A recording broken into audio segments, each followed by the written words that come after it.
السلام علیکم ورحمۃ اللہ وبرکاتہ۔ اعوذ باللہ من الشیطان الرجیم، بسم اللہ الرحمن الرحیم، نحمدہ ونصلی علی رسولہ الکریم، اما بعد فاعوذ باللہ من الشیطان الرجیم، بسم اللہ الرحمن الرحیم۔ قال اللہ تبارک و تعالی فی القرآن المجید والفرقان الحمید، واعتصموا بحبل اللہ جمیعا۔ صدق اللہ مولانا العظیم وبلغنا رسولہ النبی الامین المکین المتین الکریم، ونحن علی ذلک ما قال من الشاہدین والشاکرین والحمد للہ رب العالمین۔ بزرگوں، دوستوں، عزیز بچوں، بارگاہ رسالت مآب میں ایک مرتبہ درود پاک پڑھ لیجیے۔ اللہم صلی وسلم علی سیدنا محمد بارک وسلم صلاۃ و سلام علیک یا رسول اللہ، صلاۃ و سلام علیک یا حبیب اللہ صلی اللہ تعالی علیہ وسلم۔ حضرات، موجودہ جو مسلمانوں کے حالات ہیں اور موجودہ جو ملک کے حالات ہیں وہ ہم سب کے سامنے سورج کی طرح عیاں ہیں، صاف ہیں۔ آج آپ دیکھ لیجئے کہ وہ ملک جہاں سے اسلام کا دریا بہتا تھا، آج اس ملک کو پوری طرح سے تباہ کر دیا گیا۔ آج وہ سارے ممالک جو کبھی ہمارے اور آپ کے لیے نشاں ہوتے تھے، وہ کفر کے اور دشمنان اسلام کے بھیٹ چڑھ گئے، اور آج وہ ممالک بالکل ملبے میں تبدیل ہو چکے ہیں۔ ان میں ایک ملک فلسطین ہے، ایک ملک شام ہے، ایک ملک سیریا بھی ہے، ایک ملک عراق بھی ہے، ایک ملک ترکستان بھی ہے۔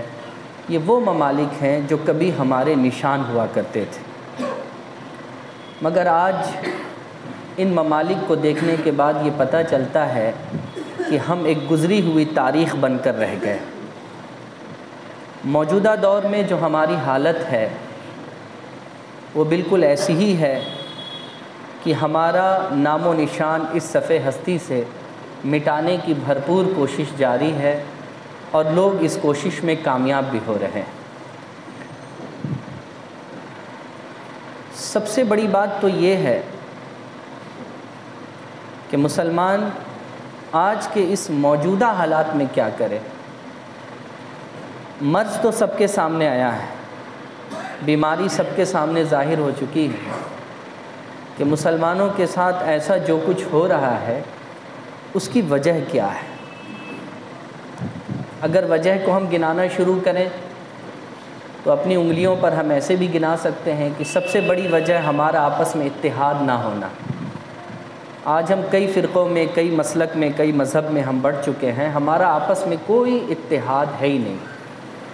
ایک وجہ تو یہ بھی ہے، ایک وجہ یہ بھی ہے کہ تعلیم سے ہم کوسوں دور ہیں۔ تعلیم جسے بنیاد کہا گیا ہے اس سے ہم کوسوں دور ہو چکے ہیں۔ ایک اس کی وجہ یہ بھی ہے، ایک اس کی اہم وجہ یہ بھی ہے کہ ہم نے آپ صلی اللہ علیہ وسلم کی زندگی کو کبھی غور سے پڑھا نہیں، سمجھا نہیں، جانا نہیں، جس کے نتیجے میں آج حالات یہ ہیں کہ ہم مایوسی کے شکار ہیں۔ ایک وجہ اور بھی ہے، وہ وجہ یہ ہے کہ ہم نے اور آپ نے اب وہ امیدیں لگانی چھوڑ دی جو ہمارے بڑوں نے امیدیں لگائی تھیں۔ ہماری اور آپ کی اتنی سوچ ہے کہ بھئی ہم 2 روٹی کما لیں، ہمارا پیٹ بھر جائے اور ہمیں سونے کے لیے تھوڑی سی جگہ مل جائے، بس بات ختم ہو گئی۔ باقی کسی کے ساتھ کیا گزرتا ہے ہمیں اس سے کوئی فرق نہیں پڑتا۔ یہ بھی ایک بہت بڑی وجہ ہے۔ یہ کچھ وجوہات ہیں جن وجوہات کی بنیاد پر آج اس دنیا سے ہمارا اور آپ کا نشان دھیرے دھیرے مٹتا چلا جا رہا ہے۔ اس نشان کو باقی رکھنے کے لیے جن چیزوں کو کرنے کی ضرورت ہے، میں ان میں سے چند باتیں آپ تمامی حضرات کے سامنے عرض کرتا ہوں۔ دیکھیے بزرگوں اور دوستوں، ایک بات ذہن نشیں کر لیں کہ اسلام کی تاریخ کو جب آپ پڑھیے گا تو آپ کو پتہ چلے گا کہ شروعات آن حضرت صلی اللہ علیہ وسلم سے ہوئی، اور آج دنیا کا کوئی ایسا کونا باقی نہیں ہے جہاں لا الہ الا اللہ محمد رسول اللہ صلی اللہ علیہ وسلم کہنے والا باقی نہیں ہے۔ ہر جگہ لوگ موجود ہیں۔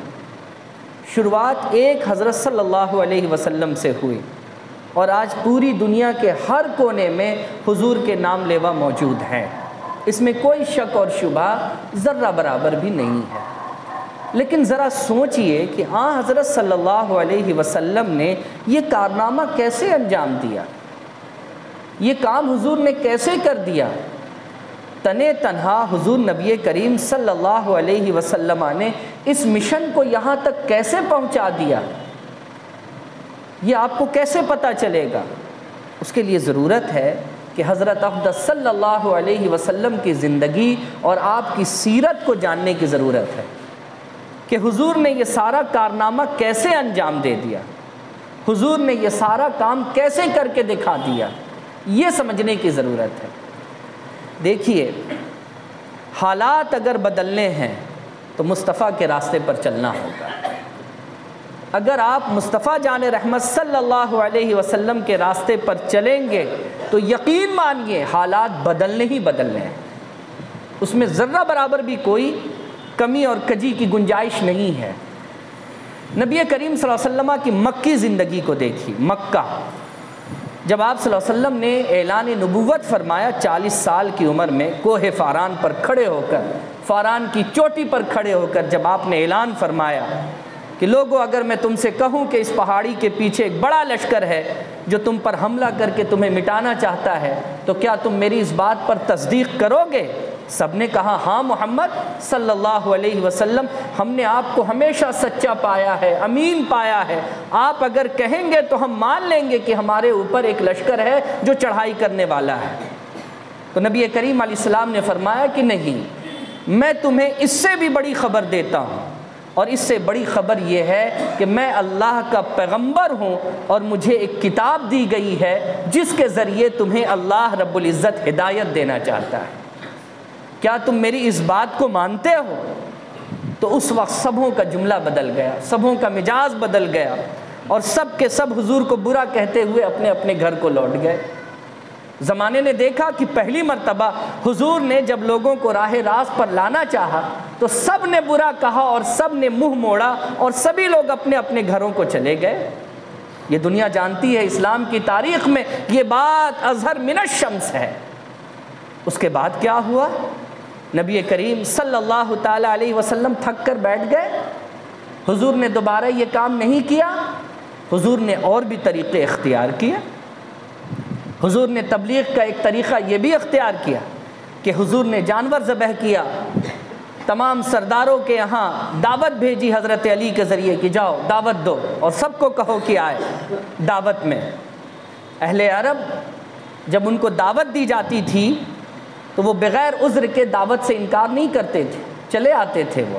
اور اسلام میں بھی یہی بات ہے کہ اگر کہیں سے دعوت ملے تو جاؤ، اگر عذر ہے تو کوئی بات نہیں، لیکن بغیر عذر کے تم نہیں گئے تو پھر اللہ کے ہاں تمہارے لیے سزا ہے۔ تو آپ صلی اللہ علیہ وسلم نے دعوت بھیجی، لوگ آئے، کھانا کھایا۔ حضور نے کہا کہ کھانے کے بعد آپ لوگ بیٹھ جائیں، کچھ باتیں کرنی ہیں۔ لوگ سمجھ گئے کہ فاران کی چوٹی پر جو انہوں نے کہا تھا دوبارہ یہی بات کہیں گے۔ لوگ کھاتے گئے، ہاتھ دھوتے گئے، جاتے گئے۔ حضور نے دوبارہ دعوت دی، حضور نے تبارہ دعوت دی۔ تیسری بار میں ان لوگوں نے کہا کہ بار بار آتے ہیں، بار بار کھاتے ہیں، چلو سن تو لیں یہ کہنا کیا چاہتے ہیں۔ حضور نے اس وقت بھی یہ کھڑے ہو کر کے کہا کہ لوگو تم ہرگز مجھے اپنا دشمن نہ سمجھو، میں تو تمہارا دوست ہوں، میں تو اللہ کا پیغمبر ہوں، میں تمہیں جہنم کی آگ سے نجات دلوانے کے لیے آیا ہوں، میں تمہیں اللہ کے عذاب سے آگاہ کرنے کے لیے آیا ہوں۔ کیا تم میں سے کوئی ہے جو اللہ کو ایک مانے، مجھے اس کا رسول مانے اور میرے اوپر جو کتاب آئی ہے اس کو سچا مانے؟ سب کے سب خاموش تھے۔ حضرت علی کھڑے ہو گئے اور کہنے لگے کہ یا رسول اللہ صلی اللہ علیہ وسلم، کوئی آپ کو رسول مانے نہ مانے مگر علی آپ کو اپنا رسول مانتا ہے، علی آپ کو اللہ کا پیغمبر مانتا ہے، علی آپ کو اللہ کا برگزیدہ بندہ مانتا ہے، علی مانتا ہے کہ اللہ تبارک و تعالیٰ نے آپ کے اوپر ایک کتاب نازل کی ہے۔ یہ بھی تاریخ کے صفحات میں موجود ہے۔ نبی کریم صلی اللہ علیہ وسلم نے پھر ایک اور طریقہ اختیار کیا تبلیغ کا۔ وہ کیا طریقہ تھا؟ حضور ایک ایک کے گھر جاتے اور لوگوں کو نصیحت کرتے، لوگوں کو جوڑتے جب قریباً 100 کی تعداد پہنچ گئی، مکہ والوں کو خبر ہو گئی کہ دھیرے دھیرے حضرت صلی اللہ علیہ وسلم اس کام کو کر رہے ہیں، حضور کے جان کے دشمن بن گئے، ان کے بھی دشمن بن گئے جنہوں نے حضور کا کلمہ پڑھا، اور کیسی کیسی تکلیفیں ان کو دی ہیں۔ تاریخ کے صفحات پر یہ بات موجود ہے، آپ دیکھ سکتے ہیں کہ کتنی تکلیفیں دی گئی ہیں ابتدائی دور میں مسلمانوں کو، اور ہمارے پیغمبر کو کتنی تکلیف دی گئی ہے ابتدائی دور میں۔ یہ تو تاریخ کی کتابوں میں موجود ہے، آپ تاریخ اسلام پڑھیے، آپ کو پتہ چل جائے گا۔ لیکن کیا حضرت اقدس صلی اللہ علیہ وسلم اس کام سے باز آ گئے؟ نہیں، حضور انڈیویجولی انفرادی تبلیغ کرتے رہے۔ حالات ایسے مشکل ترین ہو گئے کہ مسلمانوں کو حبشہ ہجرت کرنا پڑا۔ حبشہ ہجرت کر گئے مسلمان، پھر حبشہ گئے، پھر اس کے بعد مدینہ لوگ گئے۔ حضرت اقدس صلی اللہ علیہ وسلم کو بھی اپنا گھر بار چھوڑنا پڑا اور حضور بھی مدینہ گئے۔ لیکن جب مدینہ پہنچے حضور تو وہاں کا سارا نظام حضور نے بڑا مضبوط قائم کر دیا، میثاق مدینہ بنا دیا، مدینہ کے اندر لوگوں کو جوڑ دیا، لوگوں کے درمیان اتحاد پیدا کر دیا۔ ایک نیا قانون، بہتر قانون، جو انسانوں کے حق میں سب سے اچھا قانون تھا، اللہ کے رسول نے اس قانون کو نافذ کر دیا۔ مدینہ والوں نے مان لیا کہ یہ رسول سچے ہیں، ان کا لایا ہوا قانون ایسا ہے جس سے انسانیت میں فریکشن نہیں ہوتا ہے، بلکہ انسانیت ایک ہوتی ہے، انسان ایک ہوتا ہے۔ لوگوں نے مان لیا، اور جب لوگوں نے مان لیا تو دنیا نے یہ بھی دیکھا کہ جس مکہ سے حضور ہجرت کر کے مدینہ گئے تھے، ایک دن ایسا آیا کہ حضور مدینے سے لشکر لے کر مکہ کی طرف بڑھے ہیں، اور فاتح مکہ بن کر حضور پہنچے ہیں مکہ کے اندر۔ اور جب مکہ پہنچے ہیں، اللہ اکبر، حضور کا اخلاق اور کردار جس کو دیکھ کر ہر کسی نے مان لیا کہ آپ اللہ کے پیغمبر ہیں، ہر کسی نے مان لیا۔ ظاہر سی بات ہے کہ مضبوط لشکر ہے، ہتھیار بھی ہے، سب کچھ ہے، اگر چاہتے تو مکہ کے اندر قتل عام کروا دیتے حضور۔ لیکن حضور نے کیا کہا کہ نہیں، میں یہاں تمہاری جانوں کو لینے کے لیے نہیں آیا ہوں، بلکہ اللہ نے تو تمہیں اس لیے اس دنیا میں بھیجا ہے کہ مجھے سمجھو، مجھے جانو، مجھے پہچانو، اور مجھے اس لیے بھیجا ہے تاکہ میں تمہیں اپنی پہچان کراؤں، میں تمہیں بتاؤں کہ میں کون ہوں۔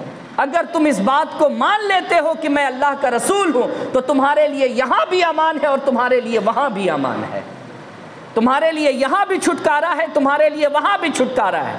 جو لوگ خانہ کعبہ کے اندر آ جائیں ان کے لیے امان ہے، جو لوگ ابو سفیان کے گھر میں چلے جائیں ان کے لیے امان ہے، جو ہتھیار ڈال دیں ان کے لیے امان ہے، جو یہاں سے چھوڑ کر کہیں اور چلے جائیں ان کے لیے بھی امان ہے۔ حضور نے ہر طرف یہ اعلان کر دیا۔ نتیجہ کیا ہوا؟ وہ لوگ جنہوں نے حضور کو ان کے گھر سے نکالا، حضور کے صحابیوں پر ظلم کے پہاڑ ڈھا دیے، ان لوگوں نے بھی ہتھیار ڈال دیے، بہت سارے لوگوں نے کلمہ پڑھا، بہت سارے لوگوں نے ایمان لایا۔ میں آپ کو ایک واقعہ سناتا ہوں۔ ابو جہل کا نام آپ لوگ جانتے ہوں گے۔ ابو جہل اپنے وقت کا فرعون ہے۔ جیسے حضرت موسیٰ کے زمانے میں فرعون سب سے بڑا دشمن تھا، ویسے ہی حضرت اقدس صلی اللہ علیہ وسلم کے زمانے کا اسلام کا سب سے بڑا دشمن ابو جہل ہے، سب سے بڑا دشمن۔ یہی وہ شخص ہے جس کی موت پر اللہ کے نبی نے 2 رکعت نماز شکرانہ ادا کی تھی۔ اس کی موت پر اللہ کے نبی نے 2 رکعت نماز شکرانہ ادا کی تھی، کیونکہ یہی وہ شخص تھا جس نے سب سے زیادہ اسلام کے خلاف فتنے بوئے تھے، سب سے زیادہ۔ ابو جہل کا بیٹا اکرمہ، پڑھیے آپ ان کے بارے میں، بہت بڑا دشمن یہ بھی۔ لیکن فتح مکہ کے دن اس نے قریباً تلوار باہر نکال لی تھی کہ ہم تو مسلمانوں سے جنگ کریں گے، لیکن ان کے سامنے حضرت خالد بن ولید کھڑے ہو گئے، اور پتہ تھا کہ خالد بن ولید ایک ایسے سپہ سالار ہیں جن سے جیت پانا ناممکن ہے۔ خالد بن ولید نے کہا کہ اکرمہ تم میرے دوست ہو، تم میرے ساتھی ہو، ہم نے تمہارے ساتھ کئی جنگیں لڑی ہیں، میں تمہیں اب بھی کہتا ہوں کہ ہاتھ سے تلوار چھوڑ دو، تم جنگ مت کرو، وگرنہ سب سے پہلے میں تمہاری طرف کھڑا ہوں گا۔ اور یاد رکھو کہ تمہارا حشر کیا ہوگا، تمہارا انجام کیا ہوگا۔ حضرت خالد بن ولید کی اس دھمکی کے بعد اکرمہ نے تلوار چھوڑی اور مکہ سے نکل گیا۔ اب وہ کہاں پہنچتا ہے؟ جدہ بندرگاہ پر پہنچ جاتا ہے۔ اللہ کے رسول کو خبر ہوئی کہ اکرمہ نکل گیا۔ اللہ کے رسول نے پیچھے سے ایک صحابی کو بھیجا، صحابی پہنچے۔ صحابی پہنچنے کے بعد اکرمہ سے ملاقات کی اور کہا کہ تم کیوں آ گئے یہاں؟ چلو واپس مکہ، یہاں کیوں بھاگ کر کے چلے آؤ؟ کہا کہاں بول رہے ہو مجھے آنے کے لیے؟ وہاں جہاں اللہ کے رسول صلی اللہ علیہ وسلم ہیں، جہاں میری گردن کاٹ دی جائے گی، جہاں میرے لیے امان نہیں ہے، جہاں میرے جان کی کوئی حفاظت نہیں ہوگی، تم وہاں جانے کے لیے کہہ رہے ہو؟ نہیں میں نہیں جاؤں گا، وگرنہ میری گردن کاٹ دی جائے گی۔ تمہیں پتہ ہے کہ میرا باپ کتنا بڑا دشمن ہے محمد صلی اللہ علیہ وسلم کا، اور میں کتنا بڑا دشمن رہا ہوں محمد صلی اللہ علیہ وسلم کا۔ وہ صحابی اپنے بورے میں ہاتھ ڈالتے ہیں اور حضور کی پگڑی باہر نکالتے ہیں اور کہتے ہیں کہ دیکھو حضرت محمد صلی اللہ تعالیٰ علیہ وسلم نے مجھے یہ پگڑی دی اور کہا کہ اکرمہ کو دکھا کر کہہ دینا یہ پگڑی اس بات کی دلیل ہے کہ اگر اکرمہ لوٹ آئے تو اس کے لیے مکے میں امان ہے، لوٹ آئے تو مکے میں امان ہے اس کے لیے۔ جب یہ بات انہوں نے سنی وہ لوٹے اور حضرت صلی اللہ علیہ وسلم کے ہاتھ پر انہوں نے ایمان لایا۔ یہ دنیا جانتی ہے کہ آپ صلی اللہ علیہ وسلم کے اسی اخلاق کی بنیاد پر اسلام اتنی تیزی کے ساتھ پھیلا کہ ایک حضرت صلی اللہ علیہ وسلم سے آج دنیا کا کوئی ایسا کونا باقی نہیں ہے جہاں اللہ کا نام لیوا موجود نہ ہو۔ دنیا کے ہر خطے، ہر کونے میں اللہ کا نام لیوا موجود ہے، صرف اس لیے کہ اخلاق محمدی صلی اللہ علیہ وسلم کی کوئی مثال نہیں ہے، اس دنیا میں کوئی مثال نہیں ہے۔ ایک اور سب سے بڑا دشمن صفوان، بہت بڑا دشمن، ابو جہل کے ساتھ کام کرنے والا آدمی، اس نے باضابطہ ایک سپاری کلر کو حضور کی سپاری دی کہ جاؤ جا کر کے حضور کو مار دو، اور وہ باضابطہ خنجر لے کر کے نکلا۔ آپ صلی اللہ علیہ وسلم کے پاس جیسے ہی وہ آیا، حضور نبی کریم صلی اللہ علیہ وسلم نے پیچھے بیٹھا، حضور نے کہا اس کو آگے آنے دو۔ حضور نے اس کو آگے بلوایا، آگے بلانے کے بعد حضور نے اپنے سامنے بٹھا لا۔ حضور نے اخلاقاً کہا کہ اس کو پانی پلاؤ، دور سے آ رہا ہے، دیکھتے نہیں ہو یہ گھبرا بھی رہا ہے، دیکھتے نہیں ہو اس کے جسم کانپ بھی رہے ہیں، اس کو پانی کی ضرورت ہے، اس کو پانی پلاؤ۔ اس کو پانی پلایا گیا۔ پھر حضور نے کہا پیارے جس کام سے آئے ہو وہ کام کر لو، میں تمہارے سامنے موجود ہوں۔ اس نے خنجر نکالا اور سامنے رکھا اور کہا اے محمد صلی اللہ علیہ وسلم، میں تو آیا تھا کہ آپ کو مار ڈالوں، لیکن میرے اندر کا نفس، میرے اندر کا شیطان آپ کے قدموں میں آ کر خود مر گیا ہے، میں تو خود یہاں مر گیا۔ پھر وہ پلٹتا ہے اور صفوان کے پاس جیسے ہی پہنچتا ہے وہ لوگوں سے کہتا ہے کہ سنو ان کی مدد کرو، یہ قریش والے ہیں، ان کی مدد کرو، اگر دنیا میں عزت چاہتے ہو تو ان کو عزت دو، اگر ان کو تم نے عزت دے دی تو رہتی دنیا تک تمہاری عزت ہوتی رہے گی۔ لوگوں نے کہا اس کو مارنے کے لیے بھیجا تھا، یہ تو واپس پلٹ کر ان کا قصیدہ پڑھ رہا ہے۔ لوگ دوڑے کہ اس کو مارا جائے۔ صفوان نے کہا خبردار، میں نے کہا تھا کہ اس کی جان کی امان ہے، اس کے گھر والوں کے جان کی امان ہے، اور ہم نے زبان دے دی ہے، کوئی اس کا بال بھی بانکا نہیں کر سکتا ہے۔ دنیا نے دیکھا ہے کہ حضرت اقدس صلی اللہ علیہ وسلم نے کس طریقے سے اپنے اخلاق کے ذریعے، اور مکی زندگی اس معاملے میں نمونہ عمل ہے کہ ہمیں اور آپ کو کس طریقے سے اسلام کو پھیلانا چاہیے۔ یہاں تو ہم اپنے گھر میں خود کی تبلیغ نہیں کرتے ہیں، اپنی تبلیغ نہیں ہے، ہمارے گھروں میں تبلیغ نہیں ہے، ہم دوسروں کو کیا بتائیں گے، ہم دوسروں کو کیا سکھائیں گے۔ اخلاق کی ایک اور مثال آپ کو میں دیتا ہوں، یہ بڑی خوبصورت مثال ہے نبی کریم صلی اللہ علیہ وسلم کی زندگی سے تو ایک بات ہو گئی، ایک تاریخی بات سن لیجئے۔ سلطان صلاح الدین ایوبی جنہوں نے بیت المقدس کو فتح کیا تھا، تاریخ میں ان کا اپنا ایک مقام ہے، ان کا اپنا ایک رتبہ ہے کہ صلیبیوں سے بیت المقدس کو انہوں نے آزاد کرایا۔ سلطان صلاح الدین ایوبی جب بیت المقدس فتح کرنے کے لیے نکلے، اس بات کی خبر پوری دنیا میں پھیل گئی، پوری دنیا میں پھیل گئی اس بات کی خبر، یہاں تک کہ برطانوی حکومت نے اس وقت 500 بیڑا جہاز دیا پانی کا، 500 بیڑا جہاز، کہ اس پر لشکروں کو لو اور لینے کے بعد فلسطین کے ساحل پر جا کر کے لگاؤ اور مسلمانوں کے خلاف جنگ کرو۔ اور اس 500 بیڑے کا جو سپہ سالار تھا جو سپہ سالار تھا، اتفاق سے سفر کی صعوبتوں کی وجہ کر کہہ لیں، سفر کی دشواریوں کی وجہ کر وہ بیمار پڑ گیا۔ سلطان صلاح الدین ایوبی کو خبر ہوئی کہ بیڑا آ کر کے لگ چکا ہے اور وہ سپہ سالار شدید بیمار ہے، تنے تنہا، کسی کو کہے بغیر کوئی سپاہی لیے اکیلے چلے گئے اس کے خیمے میں، اکیلے چلے گئے، اور جانے کے بعد کہتے مجھے پتہ چلا ہے کہ تم کافی بیمار ہو گئے ہو، کیونکہ تم پردیس میں ہو اور ہمارے دیس میں ہو، تم پردیس میں ہو ہمارے دیس میں ہو، مجھے پتہ ہے کہ یہاں سب سے ماہر ڈاکٹر کون ہے، اگر تم اجازت دو تو میں وہ ڈاکٹر تمہارے علاج کے لیے، معالجہ کے لیے بھیج دوں۔ اب وہ آدمی ہکا بکا، وہ فوراً کہہ اٹھتا ہے کہ آپ سلطان صلاح الدین ایوبی ہیں نا؟ کہا ہاں میں تو سلطان صلاح الدین ہوں۔ کہا کہ یہ بات آپ مجھے بتائیے کہ یہ جو آپ کا رویہ ہے میرے ساتھ، آپ کو پتہ ہے کہ میں آپ کا دشمن ہوں، آپ کو پتہ ہے کہ میں آپ کا سر کچلنے آیا ہوں، آپ کو پتہ ہے کہ میں آپ کو آپ کے منصوبے سے ہٹانے آیا ہوں، اور آپ میرے ساتھ اس طریقے کا رویہ اختیار کر رہے ہیں۔ انہوں نے کہا کہ ہمارے پیغمبر نے ہمیں یہی سکھایا ہے، جنگ کے میدان میں تم میرے لیے دشمن ہو، ابھی کوئی جنگ کا میدان نہیں ہے، ابھی تو تمہارا خیمہ ہے اور ہم ہیں، ابھی تم میرے مہمان ہو، کل جب میدان میں آؤ گے تب تم میرے دشمن ہو گے۔ جیسے یہ بات اس نے سنی، برجستہ اس نے تمام لشکر کے بیچ میں کھڑے ہو کر کے کہا کہ میں تمہیں اس بات کے لیے کہہ دیتا ہوں کہ سلطان صلاح الدین ایوبی کو کوئی شکست نہیں دے سکتا، اور بیت المقدس کے فاتح یہ بنیں گے تو بنیں گے۔ اور دنیا نے دیکھا کہ بیت المقدس کے فاتح آپ بن گئے، سلطان صلاح الدین ایوبی۔ یہ وہ اخلاق ہے جس کی بنیاد پر اسلام یہاں تک اتنی تیزی کے ساتھ پھیلا۔ آج ہمارے اخلاق کا کیا مسئلہ ہے؟ ہم تو ایک دوسرے کو سلام نہیں کرتے ہیں، صرف اس لیے کہ اس کا کاسٹ اونچا ہے، میرا تھوڑا سا نیچا ہے، صرف اس لیے کہ اس کی تنخواہ 10,000 ہے، ہم 30,000 کماتے ہیں، صرف اس لیے کہ صاحب وہ فلانے سے تعلق رکھتا ہے، ہم فلانے سے تعلق رکھتے ہیں۔ یہ ہمارا اخلاق ہو چکا ہے، یہ ہمارا کردار ہو چکا ہے۔ ہمارا آپس میں سلام کا بہتر معاملہ نہیں ہے، دیگر معاملات کی بات تو آپ چھوڑ دیجئے۔ آپ اتنا گندا اخلاق لے کر کے فاتح بننا چاہتے ہیں؟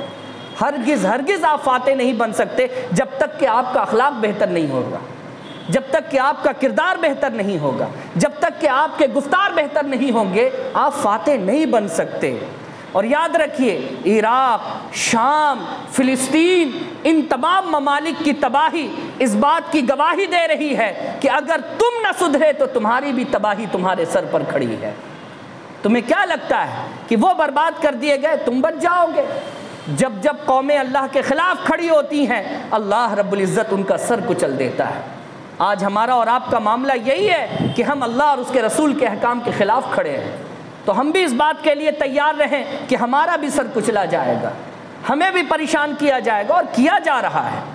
تو نبی کریم صلی اللہ علیہ وسلم کی یہ مکی زندگی ہمیں اور آپ کو بہت کچھ سکھاتی ہے کہ اگر اپنے اندر تبدیلی اور بدلاؤ لانی ہے تو دو چیزوں کا ہمارے پاس ہونا سب سے پہلے ضروری ہے۔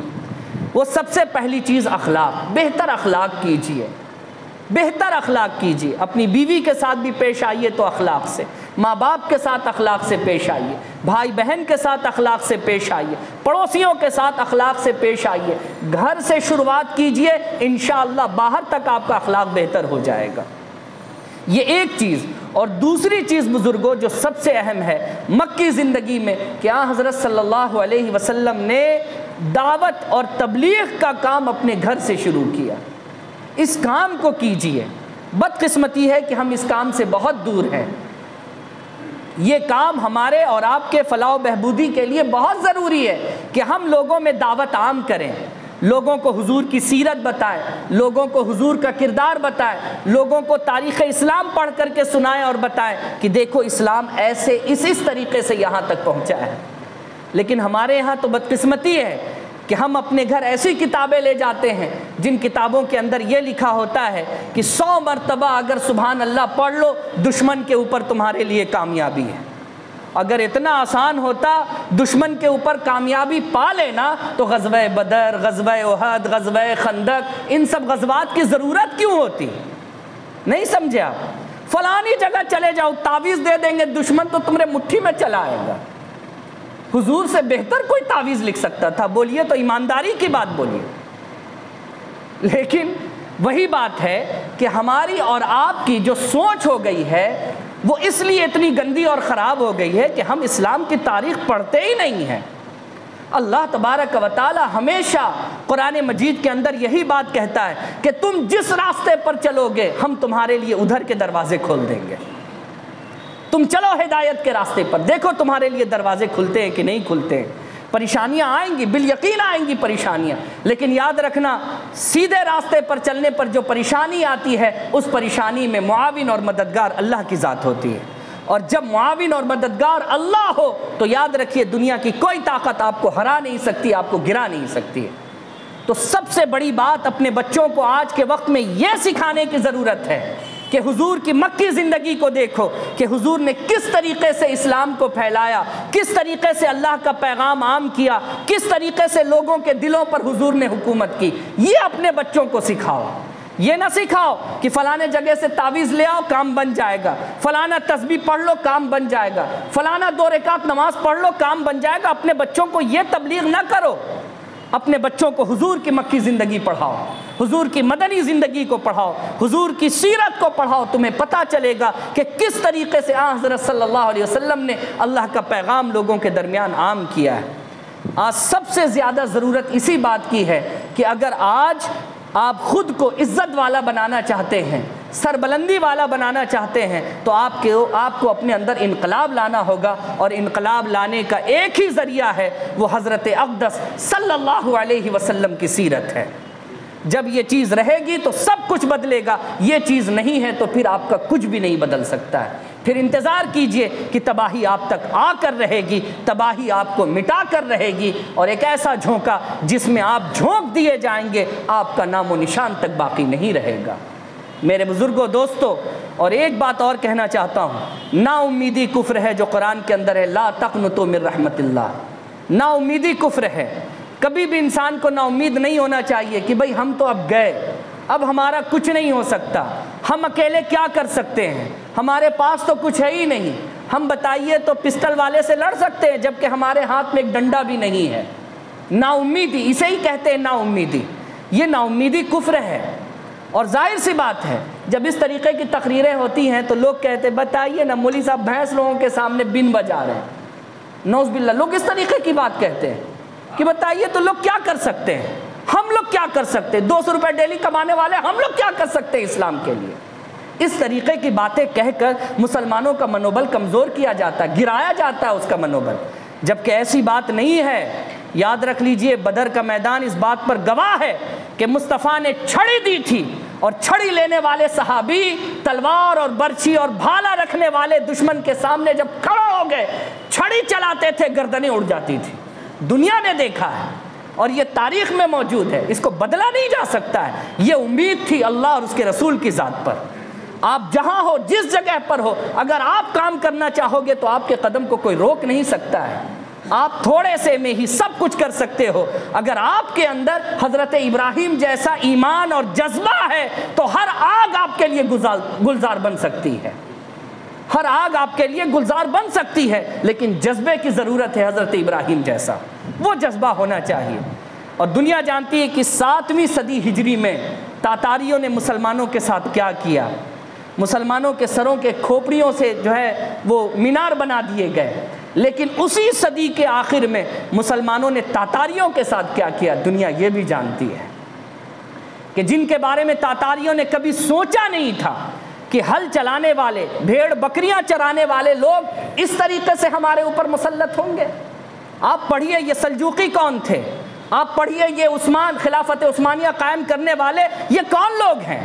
سیریلیں تو دیکھتے ہیں ارطغرل غازی اور عثمان غازی اور فلانا ڈھمکانا، آپ ان کی تاریخ جانیے یہ کون لوگ تھے۔ تاتاریوں نے ان لوگوں کو چھوڑ دیا کہ بھیڑ بکریاں چرانے والے ہمارا کیا کریں گے، لیکن وہی بھیڑ بکری چرانے والے لوگ قرآن کی عیسائیت پر یقین رکھتے تھے کہ امید سے کبھی بھی انسان کو مڑنا نہیں ہے، اللہ کی ذات ہے تو امیدیں باقی ہیں۔ اور انہوں نے بھیڑ بکریاں چرانے والے ڈنڈوں سے جہاد کا آغاز کیا، اور یہاں تک کہ پوری دنیا میں انہوں نے حکومت کر کے دکھا دیا۔ یہ سلجوقی، یہ عثمانی جب آئے تو ساری دنیا نے مسلمانوں کا لوہا مانا ہے۔ تو لا تقنطوا من رحمت اللہ، جو جہاں پر ہے وہیں سے چاہے تو اسلام کے لیے سب کچھ کر سکتا ہے۔ اللہ تعالیٰ ہم سب لوگوں کے حالات پر رحم فرمائے، اور ہم لوگوں کو اللہ رب العزت اسلام کے پھیلانے کا جذبہ ہم لوگوں کو اللہ عطا فرمائے۔ میرے بھائی، خدا کے واسطے صرف بیانات کو سن کر آپ جو ہے خوش نہ ہو جایا کریں۔ آپ کی ذمہ داری ہے کہ جو بیانات آپ سنتے ہو دوسروں تک پہنچاؤ۔ آپ کی ذمہ داری ہے کہ دوسروں تک آپ اسلام کی تبلیغ کرو، دوسروں کو بتاؤ کہ اسلام کیا کہتا ہے۔ ہم سب کی ذمہ داری ہے۔ اللہ تبارک و تعالی ہم سب کو اپنی اپنی ذمہ داریوں کو ادا کرنے کی توفیق عطا کرے۔ آمین بجاہ سید المرسلین، وآخر دعوانا ان الحمد للہ رب العالمین۔